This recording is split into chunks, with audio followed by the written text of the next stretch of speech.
Hello बच्चों, कैसे हो? मैं हूँ doctor Aditya Chauhan, expert of biology. परसों को आपका एग्ज़ाम है नीट का, 4 मई को, संडे। और दिन घंटे बचे हैं, दिन तो बचे नहीं हैं, घंटे ही बचे हैं। वो हैं लगभग 36 आवर्स आपके पास। अब क्या करें, कैसे करें, कैसा?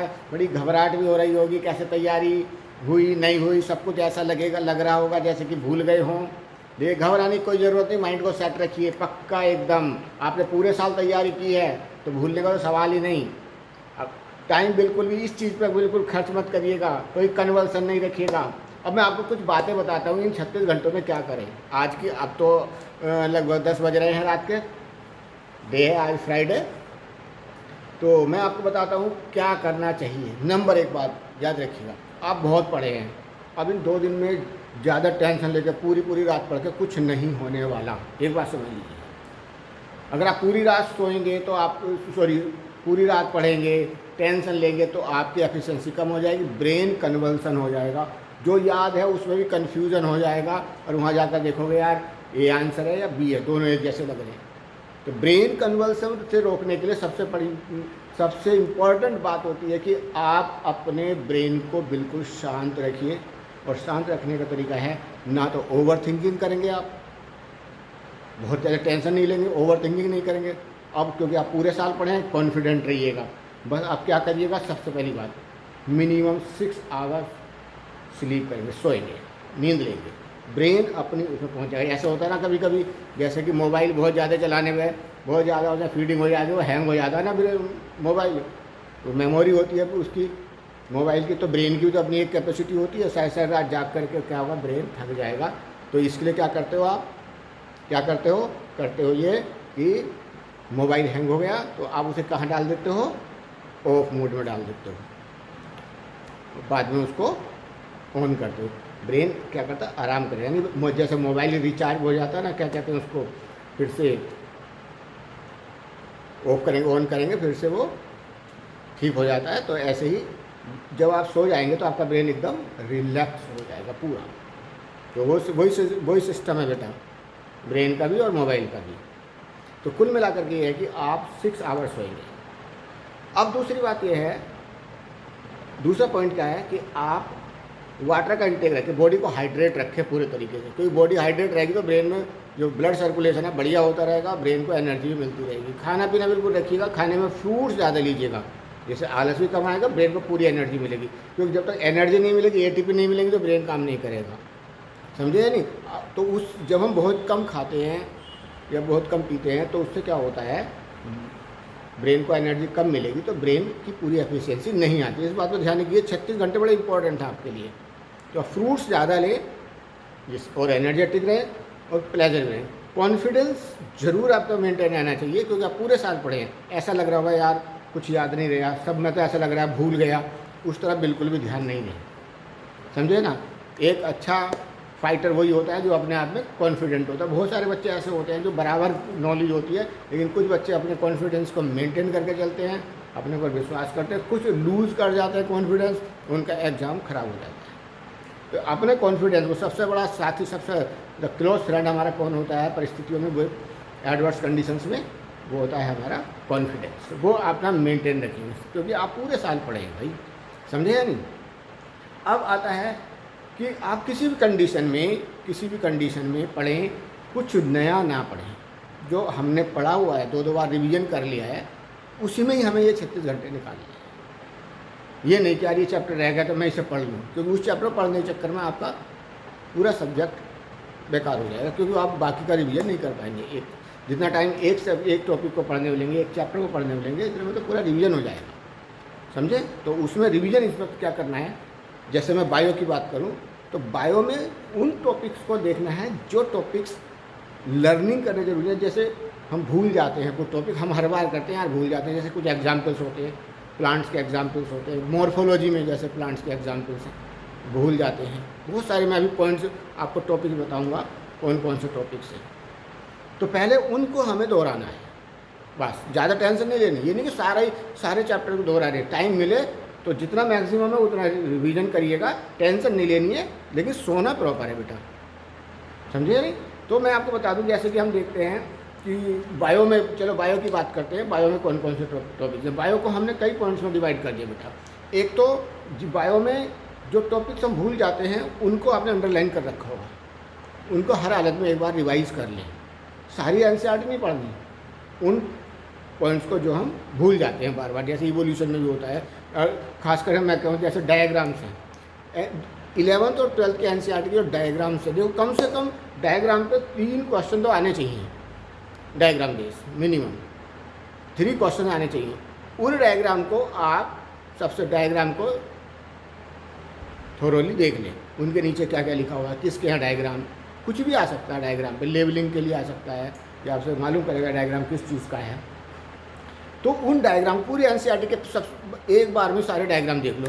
दूसरी बार में क्या करें, दूसरी बार में मॉर्फोलॉजी, जैसे प्लांट मॉर्फोलॉजी है तो एंजियोस्पर्म की, तो उसमें आप जो एग्जाम्पल्स दिए हुए हैं वो वैसे तो हमें सब कॉन्सेप्ट याद है मॉर्फोलॉजी के, समझे नहीं, ओवरी सुपीरियर है, ओवरी इन्फीरियर है, समझे नहीं, प्लांट्स फ्लावर की, लेकिन उनके एग्जाम्पल हमें याद नहीं रहते, किसमें सुपीरियर है, किसमें इन्फीरियर है, किसमें हाफ सुपीरियर है, समझे नहीं। इस तरीके जो एग्जाम्पल्स है वो हमें याद नहीं रहते, उनको आप देख लेना, है ना। एक स्लिप से छोटी स्लिप बना लेना, वो चलते चलते भी दोहरा देंगे, 5 मिनट लगेंगे इस काम में।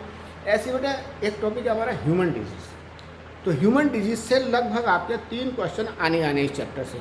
इम्यूनिटी से आना है, ऐसी इम्यूनिटी, एक्टिव इम्यूनिटी हो तो जानते हो, लेकिन रटने का इसमें क्या है, रटने के हैं इसमें ह्यूमन डिजीज़ जो हमें याद नहीं रहते, causative agents, vector, malaria parasite, वो जो है उसका लाइफ साइकिल पे क्वेश्चन आता है, वो रटने का थोड़ा सा जो पैथोजेंस होते हैं।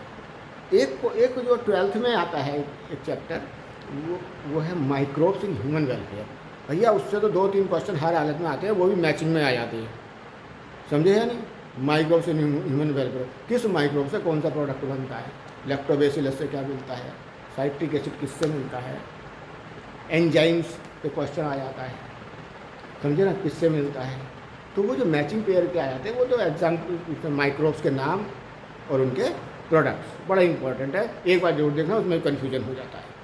फिर हमें नेक्स्ट टॉपिक हमारा आता है बायोलॉजिकल क्लासिफिकेशन, नेक्स्ट चैप्टर जो रटने का है। उसमें रटने का क्या है, बायोलॉजिकल क्लासिफिकेशन में 2 चीज़ें, 2 टॉपिक्स हैं जो हम भूल जाते हैं। एक तो प्रोटिस्टा, उसमें क्वेश्चन आना है, डायटम से क्वेश्चन आ जाएगा, डाइनोफ्लैजिलेट उसका एग्जाम्पल क्या है, गोनियोलैक्स पे रेक्टाइड किसे कहते हैं, वो जो है ना, इसको आप देख लेना।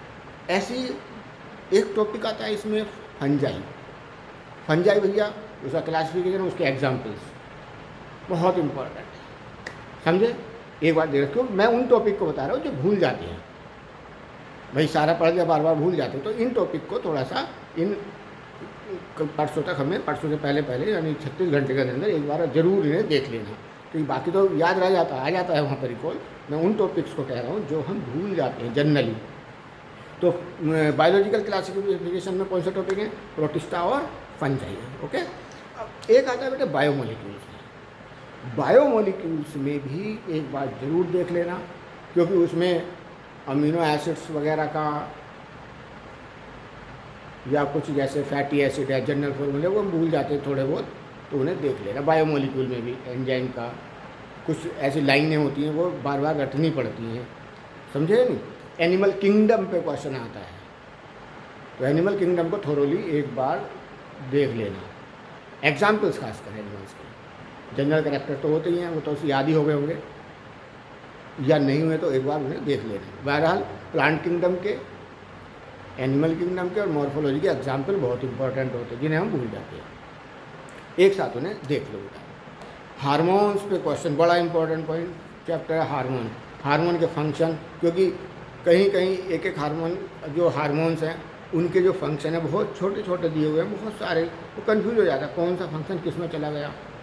खासकर कोर्टिसोल, एड्रिनलिन, इनके फंक्शन मिक्स हो जाते हैं, इंसुलिन, तो इनके जो फंक्शन है कहीं ना कहीं एक दूसरे को क्या करते हैं, वो मिक्सिंग सी लगती है, अलग अलग पूरा याद कर लेना, समझे है नहीं। बाकी तो हार्मोन सबके फंक्शन अलग है, 2-3 हार्मोन है, ये इनके फंक्शन आपस में जो कार्बोहाइड्रेट मेटाबॉलिज्म से रिलेटेड हार्मोन्स हैं वो कंफ्यूज हो जाते हैं, कौन सा ग्लाइकोजेनेसिस करता है, कौन सा ग्लाइकोजिनोलाइसिस करता है, है ना, कौन सा लाइपोलाइसिस करता है, तो वो है, बाकी तो याद हो जाती है, समझे या नहीं।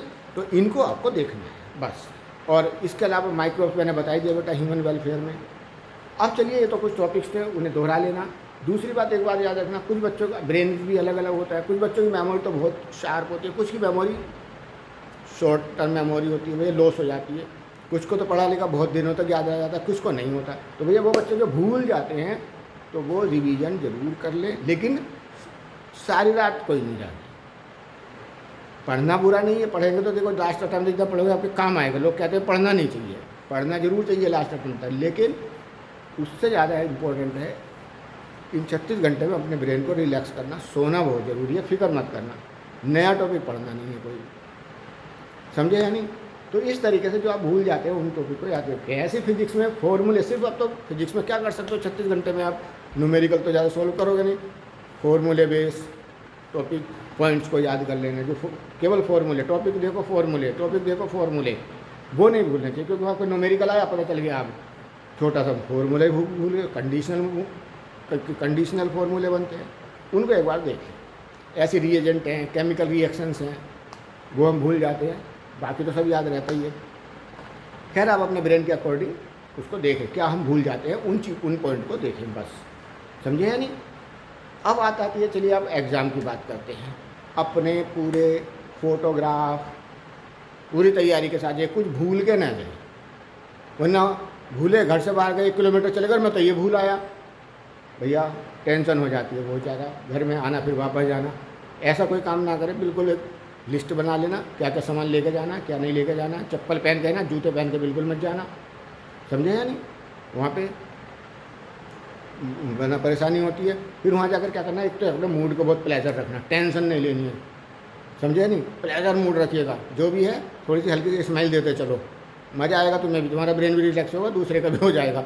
दूसरी बात, जो रूम में जाएंगे आप इन्विजिलेटर के साथ बहुत प्लेजर से हल्के हल्के स्माइल कर गए, गुड आफ्टरनून, गुड नून, जो भी आप बोलो, जो भी उस समय टाइम होगा, है ना। तो थोड़ा सा अपना बिहेवियर अच्छा रखें। जब आपका बिहेवियर अच्छा होगा, स्माइलिंग से रहोगे बहुत अच्छे से, वो चाहे वो कितना खड़ूस हो, तुम्हें स्माइल दें तो हो सकता है कि वो लास्ट में तुम्हारे अच्छे व्यवहार की वजह से क्या करेगा, 1-2 मिनट फालतू भी दे सकता है। बढ़िया बच्चा है तो 1-2 मिनट फालतू दे दो, और तुम्हारा बिहेवियर अच्छा नहीं होगा तुरंत तुमसे कॉपी छीन लेगा 1 मिनट पहले ही, तो 2-3 मिनट का तो बहुत अंतर हो जाता है ना। तो ये बिहेवियर भी बहुत बड़ी चीज़ होती है। और वहाँ बिल्कुल कॉन्फिडेंट रहें, टाइम से पहुँचें, कोई तनाव ना लें बिल्कुल भी। होता सबको है, मैं भी हूँ एग्ज़ाम में, लेकिन कोशिश करिए कि आपको कोई भी टेंशन ना हो, प्लेजर मूड रखिएगा। ठीक है बेटा, इसी के साथ बेस्ट ऑफ लक, आप सब सक्सेस हों। Thank you very much.